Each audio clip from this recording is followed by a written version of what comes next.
AP ప్రజల మనోభావాలను దెబ్బతీసే విధంగా కాంగ్రెస్ ఎమ్మెల్యేలు మాట్లాడుతున్నారని బీఆర్ఎస్ ఎమ్మెల్యే మాధవరం కృష్ణారావు ఫైర్ అయ్యారు. కనీసం ఏం మాట్లాడుతున్నామో అని తెలియకుండా ఎమ్మెల్యేలు విఘ్నత కోల్పోవటం చాలా దురదృష్టకరమని భావించారు. సినీ పరిశ్రమ ద్వారా లక్షల మంది ఉపాధి పొందుతున్నారని, అందరూ మన బిడ్డలేనని ఎమ్మెల్యే అభిప్రాయపడ్డారు. దయచేసి ఆంధ్ర, తెలంగాణ అనే భావన తేవొద్దని విజ్ఞప్తి చేశారు. నగర ప్రజల మనోభావాలను దెబ్బతీసే విధంగా ఏ పార్టీ ఎమ్మెల్యే అయినా మాట్లాడితే ఊరుకొనేదే లేదని హెచ్చరించారు. ఇప్పుడున్నటువంటి గవర్నమెంట్ వచ్చిన తర్వాత ఎమ్మెల్యేలు రెచ్చిపోతా ఉన్నారు, మంత్రులు రెచ్చిపోతా ఉన్నారు.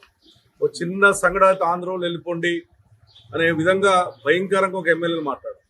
మన శిక్షణ తరగతులు పెట్టిరిల్లు, మరి స్పీకర్ ఆధ్వర్యంలో శిక్షణ తరగతులు పెట్టినప్పుడు ఇటువంటి భాష మాట్లాడొద్దు అన్నటువంటి ఆలోచన కూడా చెప్పాల్సిన అవసరం ఉంది. బీజేపీ కాంగ్రెస్ ఒకటై ఆ రోజున ఆ రకమైనటువంటి శిక్షణ తరగతి పెట్టి సాగరిస్తూ ఉన్నారు. ఇవాళ ఆందోళన తెలిపండి ఇది ఉండొద్దు అని ఒక లాయరు, ఒక అతను, అదేవిధంగా ఒక ఎమ్మెల్యే, అదే ఒక మంత్రి ఏం కంట్రిబ్యూషన్ ఉన్నది సినిమా వాళ్ళది అన్నటువంటి మాటలు మాట్లాడడం నేను ఒకటే కోరుతూ ఉన్నాను.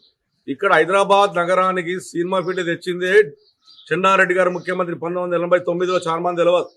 ఆయన అందరినీ రిక్వెస్ట్ చేసి హైదరాబాద్ నగరం రండి, తమిళనాడు నుంచి రండి అని చెప్పి హైదరాబాద్ నగరం సినిమా ఫీల్డ్ తేవడం వల్ల కొన్ని లక్షల మంది అలా సినిమా హీరోల కన్నా సినిమా కింద పనిచేసేటటువంటి యంత్రాంగం కొన్ని లక్షల మంది హైదరాబాద్ నగరంలో జీవిస్తూ ఉన్నారు.